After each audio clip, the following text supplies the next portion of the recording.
Get ready for a boom at the Ohio Expo Center and State Fairgrounds. It is undergoing a massive transformation right now, and by this time next year, visitors will see a completely new campus with new buildings, new technology, and so much more. Central Ohio is booming. We all see it, and we can all certainly feel it. And this week, nearly 1 million people will see that transformation in person right here at the Ohio State Fair as it wraps up 12 days of fun, food, 4-H, and of course, funnel cake. So we're taking you to the Ohio State Fair to tell you why this construction is underway and how the Ohio Expo and State Fairgrounds will be the destination place for the next 25 years. Get ready for a special edition of This Week in Boomtown on the road.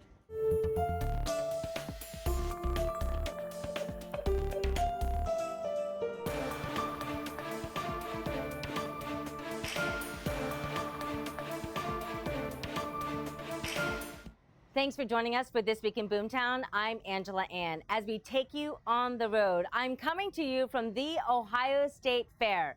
And here's why. Let's give you a little bit of background first. This site where we are right now sits on 360 acres just west of I-71. It's been part of Columbus history since 1886. And the Expo Center has really hosted everything from the American Quarter Horse Congress to the Home and Garden Show, even parts of the Arnold Sports Festival, and of course, the annual Ohio State Fair. Here's Governor Mike DeWine from opening day. Well, it's a great day to open the great Ohio State Fair. And this is the right place to do it. As you see, we have the new entryway. And this is just a little sample of what we're going to be seeing over the next year. And when we do this a year from now, we're going to see several new buildings. The State Fair is going to look a little bit different. So we have invited Alicia Schultz, the Assistant General Manager for the Ohio Expo and State Fairgrounds, to join us today and talk more about what is happening here. Alicia, always great to have you here. Thank you so much for joining the show. Thanks for having me. I'm really excited. It has been a great time here at the fair. So much excitement, but you can't miss the construction, which is also exciting. What's happening? Yeah, we have a lot of construction projects going on throughout the facility, a couple of new buildings and some renovations, and that's all a part of a project that we call Expo 2050. So this project actually came to fruition many years ago, 2019. What prompted this idea that we need to do more here? So back in 2019, Governor DeWine formed what he calls the Expo 2050 Task Force. And so it was a group made up of key stakeholders who were involved in events like you mentioned here, representatives from the All-American Quarter Horse Congress, and those who are really invested in the facility, but also our neighbors and our community. We have the Ohio History Connection across the street, Highway Patrol Academy, and Historic Crew Stadium. And so he brought this group of experts together to look at what the vision for the future could be as we look toward 2050. And that group ended up resulting in recommending a master plan. And so that master plan was created throughout 2022. And then in 2023, we pivoted to acting and we started doing demolition and construction into what you see today. And what's so exciting is that this is a major investment from the state. We're talking $460 million, almost $500 million going into this new development, this master plan. Has that kind of money ever been invested here before? Never. This is absolutely historic, and so it's something that we're very thankful for as we really transform our facility here. You know, we think about that dollar amount, right? We're hearing that right now when we talk about the Brown Stadium needs that much money, and Nationwide Arena, they need a renovation. It's been quite some time since we've seen this kind of work being done here at the State Fair. Absolutely. You know, we've had a couple of new buildings about a decade or so ago, but for the most part, what we see here are, you know, renovations and repairs, fixing plumbing in a building, repairing a roof. And so to be able to have the flexibility to add multiple new buildings and do these renovations really is going to set us up for success in the future. This is a huge pivot, Alicia, at a time where we're also seeing Central Ohio really grow. You know, we talk about Boomtown, we talk about all this development, and we're seeing development, some people say, sadly, taking over a lot of the farmlands. So Governor Mike DeWine clearly is putting a lot of emphasis on agriculture with this investment, which kind of goes against the development that we're seeing. So talk a little bit about that. Well, yeah, as you mentioned, you know, the Ohio State Fair, we've been around since 1886 and our roots are in agriculture. And so agriculture is incredibly important to us, whether that's hosting the 12-day Ohio State Fair or livestock events like the All-American Quarter Horse Congress. But also agriculture is incredibly important to every Ohioan. And so when you think about removal of any farmland, we still need to be fed. And so Ohio's farmers, they're the ones who are ensuring that we're feeding future generations of Ohioans. So this is really the governor's way of saying, listen, I know development is here, I know it's coming, but we got to remember where we came from and making sure that that doesn't go away with the boom. Exactly. What else will you be able to bring to the fair once this is all said and done? Well, and I shouldn't say the fair, the expo, right? The Right, fairgrounds, exactly. Yeah. I mean, we have the fair for about 12 days a year, but the rest of those days, we're a major convention and event facility, and we're really looking forward to these new buildings and what they can bring, whether that's sporting events, conventions, expos, and we've already got a new great event, the Barrett-Jackson Car Show, that's going to be here next summer, right before we get those buildings finished. So they're really looking forward to the finished product just a couple months after they complete their event. It must be a great marketing tool in that sense as well, right? Absolutely. Yeah. So as we hear more construction coming back and forth, let's talk about what's underneath us. People don't understand so much Wi-Fi and fiber has gone into part of this construction. What wasn't here that was needed? Well, absolutely. You know, and we've talked about this a couple times, that we've been here since 1886 and the land gradually expanded. So when we started, we weren't 360 acres. And some of the areas that we expanded into had previously been residential neighborhoods. So one of the terms that a lot of the construction folks we work with use is that it was kind of spaghetti undergrounds. You know, there's some old abandoned utilities. And so in addition to adding new fiber to make sure that we have a strong Wi-Fi infrastructure to be able to facilitate events like the fair, we also needed updated sanitary lines, updated electric, updated water lines to ensure that we have the flexibility to have vendors pop up in various locations throughout the fair rather than just in buildings. How do you think this will help keep the Ohio Expo Center competitive with other cities that are booming as well and doing the same kind of renovations and upgrades? Right. Well, so what's wonderful for us is that Columbus is really close, within, you know, a half day's drive for a large percent of the population. And so in addition to being able to have events that are beneficial to Ohioans here, we can bring in other events to help boost our economy from other areas, bringing in those people who are traveling, staying in hotels, eating at our restaurants, and having events here in Central Ohio. I love some of the designs of the new things coming up. You talk about this town square. We'll get into some of the new buildings in just a bit, but this town square, you want it to be the go-to destination.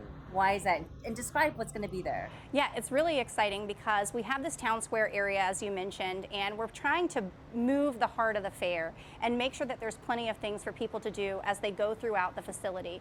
But in this area, we've got our historic Ag and Hort building backdrop, and we'll have a brand new amphitheater, a little play area for kids, more grass, more shade, more seating, and in addition, we've got a permanent misting area with shade covers that will be there. And as anyone who's visited this year's fair, it's been a little hot-nosed. Yes. That'll be much welcome next year. So Alicia, we're going to take a quick breather here, but something we want to show people that is new this year is that new north entry gate. It is absolutely beautiful. If you haven't seen it yet, you got to check it out. It's right between the main parking lots near historic Crew Stadium and that giant red cardinal on the north side of the grounds. This is where most of the fairgoers will come through to experience the Ohio State Fair, and really just a perfect way to welcome people to one of the largest fairs in the United States.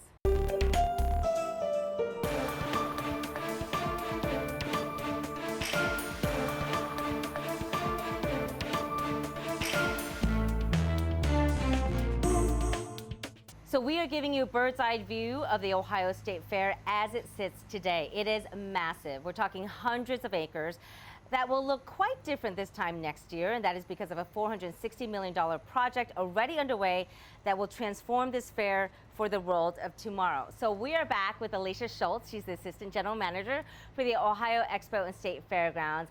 And again, we're talking about so much happening here, specifically a couple of new buildings that you guys are bringing online. So let's talk about this first. Why did this task force feel like you needed new buildings? So the task force really implemented this master planning process where we had these experts come out who work with fairgrounds, facilities, convention centers throughout the country, and they did a really wonderful job of evaluating our facility and the flow and looking at every single one of our buildings and giving them a letter grade and determining whether that building was viable for the future or we needed to make some replacements. And looking at that, we identified some opportunities in which we could grow and build these new buildings, in particular to meet the needs of some of our guests who want a really large open exhibit space and love breakout meeting rooms. So thanks to these new buildings, we'll be able to meet those needs where sometimes when people call, we haven't been able to always accomplish what they want. Yeah. Well, we certainly can't miss the Ohio Showcase building that is literally right here by the gazebo. It's already looking pretty massive. And you're going to have this glass jewel box that's in there. Let's talk about this building. I'm so excited for this building. It really serves two main purposes. So one is telling the story of Ohio in conjunction with Ohio History Connection. As you mentioned, that glass jewel box on the second floor is going to hold a Wright Flyer replica to talk about some of the innovation that's happened here in Ohio. And on the first floor, there's going to be a theater with 360-degree screens all around you, so you can be a part of a video story telling you about the story of Ohio. In addition, there's a pre-show area where you can learn more before that. And on the second floor, there's exhibits telling you about Ohio's community, people, land, and, like I mentioned, innovation. That is really setting us up in terms of technology and modernizing the state fair and kind of losing that cowtown, mystique or whatever you want to call it that people used to think of Columbus, because we are so far from that now. We really are. And so it's amazing to have this building where we can have that technology, that innovation, and tell the story of Ohio. In particular, as we have these large events like Quarter Horse Congress, where people are coming from across the country and they can recognize and learn more about our state. But the other half of that building, that second purpose, is a food hall in which we can showcase different regional Ohio foods and sell those to our guests here and celebrate Ohio. Because we have so much culture already moving in here. We really do. Alicia, let's talk about the Ohio Ag Building. This is really pretty exciting as well. It is. So the Ohio Agriculture Center is more than 177,000 square feet. That includes, during the fair, we'll be relocating our Taste of Ohio pavilion, our vendors in there who sell Ohio's food from Ohio farmers. But we also have a huge 100,000 square foot exhibit hall space with 31-foot ceilings. And so again, we talked about needing some of those larger spaces and breakout meeting rooms. So being able to do that really opens us up to a large type of events, including things like basketball, where we can fit 10 courts, or pickleball, which again is really booming here. I saw that 24 indoor courts. That's insane. It is. It's really exciting. Yeah. And so it almost sounds like you're building another Greater Columbus Convention Center, but right here at the fairgrounds. Right, exactly. And we can really be a complement to the convention center, because there are many events that function really well there, and other events who may need multiple buildings or different types of spaces that we can help provide in partnership here with Experience Columbus. And you said there are already conventions that are booking for 2026 because they know that this is coming online. How is it helping you attract and market this area? Oh, it's absolutely wonderful for us, because there might be events who, again, we've not been able to service their needs before, but as we build more and more square footage across the facility, it helps us attract those events in. And one of the other great things as we lead into other building renovations and these buildings as well is focusing on accessibility. Accessibility for all Ohioans and all of our guests, and making sure that we have wheelchair charging stations and universal changing tables. And so that's not something that all facilities can offer. And the better we can do, the better we can make events accessible to all. It's the sign of the times, and about time, right? Is what some people are saying. All right, so let's talk quickly about some of the renovations to the other buildings that are so beloved. We're talking like the Bricker building, and I know you're adding more restrooms and things like that, but what else will people notice? Right, so you mentioned the Bricker building, obviously a very huge building, 3.5 acres here on our facility, and where a lot of people go and shop during the fair, but attend non-fair events, and that one is getting one of those restroom renovations. We're also renovating some areas in our historic district, our North Commercial Pavilion, so that's a late 1800s, early 1900s pavilion. That'll get some foundation work, but it's home to great events like Columbus Oktoberfest, and to really preserve our history and anchor it right there on that town square area. We also converted a little used building into a modern first aid facility to make sure that we can fit the needs of our fairgoers. We're really thankful to have this EMT team here who's treating our fairgoers, especially in this heat, and they need a wonderful facility in which they can do that, whether that's during the fair or otherwise. And then the dairy products building, the butter cow. The butter cow. And those are the two most common questions I get during the fair. Where are the restrooms, and where's the butter cow? And so we'll be able to answer two of those questions. Not in that order, but still. But the butter cow is so very popular, and it's just such an attraction. And so being able to preserve the history of that building from the early 1900s and make an addition so that the cooler can be recessed back into the back half of the building to open up more flow, so all the crowds of people who want to see the butter cow and calf can still get your ice cream and your cheese sandwich, but also adding restrooms and, most importantly, air conditioning. Oh, that's so needed. Very much. Yes. All right, there is one more new attraction that is coming to the Ohio State Fair in 2026, and this one might have you going in circles.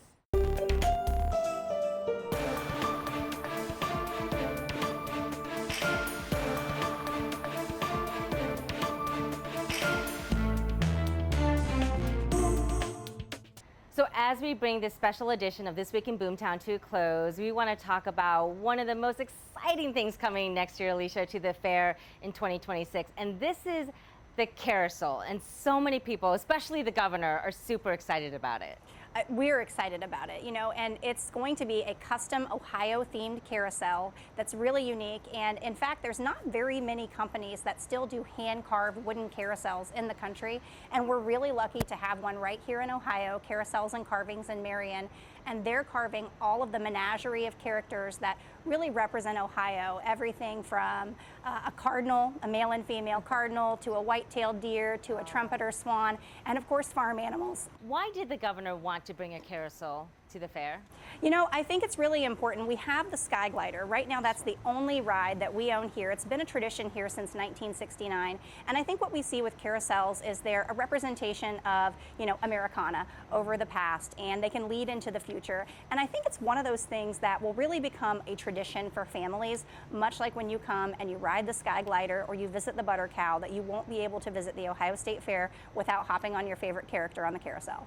So this will be ready to go by 2026. Yeah, and I hope to see you riding one of these characters next year, Angela. I'll be the first one on, beating out the governor and his kids. No, I'm just kidding. In fact, let's listen to how excited the governor is about the carousel. Take a listen. Well, the people who are literally right now carving the animals for the carousel are in Marion, Ohio. We're very, very proud of them because they are artists who live in Ohio, who work in Ohio. It's an Ohio company. They do work carousels all over the world. We decided this is who we wanted to do our carousel. We're going to have some fascinating animals. We're going to have some of our fair animals. We're also going to have some of our native Ohio animals, and of course we'll have a lot of horses as well. So really, really excited about that. Well, Alicia, it's been such a pleasure having you joining us for This Week in Boomtown. A lot of fun here at the Ohio State Fair. Yeah, thank you so much for the opportunity. 170 years and many more to come, especially with this Expo 2050 plan in play. Well, as we see the Ohio State Fair grow, we know that growth in Central Ohio might be a concern to you. So we want to hear from you. Text us your questions or your concerns to this number, 614-460-3345. And if you're watching us on our YouTube, well, make sure you subscribe and hit like. And we have a section where you can also add your comments and concerns there. But from the Ohio State Fair, I'm Angela Ann. We'll see you again next week on This Week in Boomtown.